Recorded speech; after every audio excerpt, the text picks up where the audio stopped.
小飞正在家里用皮带上吊自杀，可没一会儿他就发现自己的大长腿竟然慢慢的落到了地上。这皮带是真的皮他换了一根绳子继续尝试。突然有人按门铃，小飞打开门，快递员说邻居没在家，让他帮忙签收一下快递。小飞为了打发掉快递员，收下了快递，本来准备继续自杀，可好奇心作祟，他打开了快递盒，是一盒雪茄，雪茄的下面竟然有一把手枪。这时杀手邻居回到家，他正在看电视，学习被警察抓住时该如何开心自杀。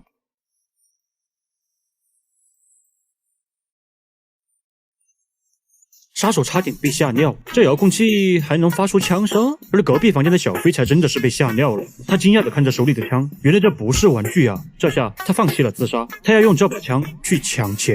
他之所以要自杀，是因为他妈妈需要一笔钱做手术，可他就是个穷屌丝，眼看妈妈的生命就要止步于高昂的手术费，他在游戏厅碰运气，可能是老天可怜他，直接让他赢了250万。他兴奋地兑换了钱，可这时追债的小混混发现了他，因为给妈妈治病，小飞借了高利贷却一直没还上，混混把他打了一顿，还抢走了他刚赢的250万。他苦苦哀求说这是他妈的救命钱，可混混只认钱不讲情，还让他明天把剩下的还上。郁闷的小飞来到便利店拿了一瓶烧酒，然后转身就走。老板说你还没给钱呢。我都炸过。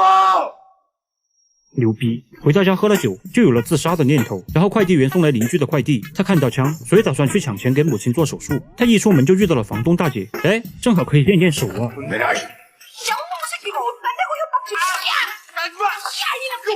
这也太他妈彪悍了！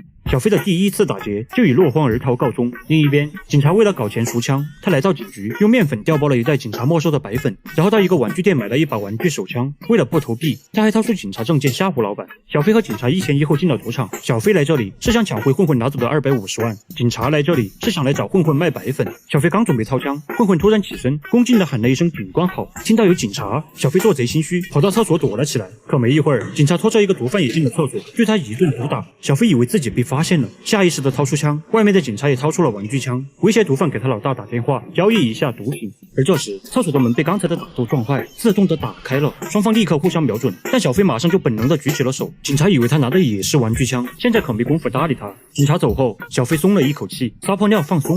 就在他冲水时，竟然打开了一个密道。他悄悄地走进去，看到赌场老板装了满满一袋子钱，好机会他蒙上围巾冲出去抢钱，看到有持枪劫匪，老板只能把钱交出来。小飞开心地背着一袋钱走了，老板立刻找来小弟，让他去把钱弄回来。这袋钱是他防止杀手暗杀失败给议员准备的。这时杀手打来电话，问枪怎么还没送到，他已经等不及要行动了。老板顿时感到不妙，赶紧问小弟枪呢？我让快递员送过去了呀。这给老板气的，当场就把小弟毒打了一顿，让他马上去找快递员把枪拿回来。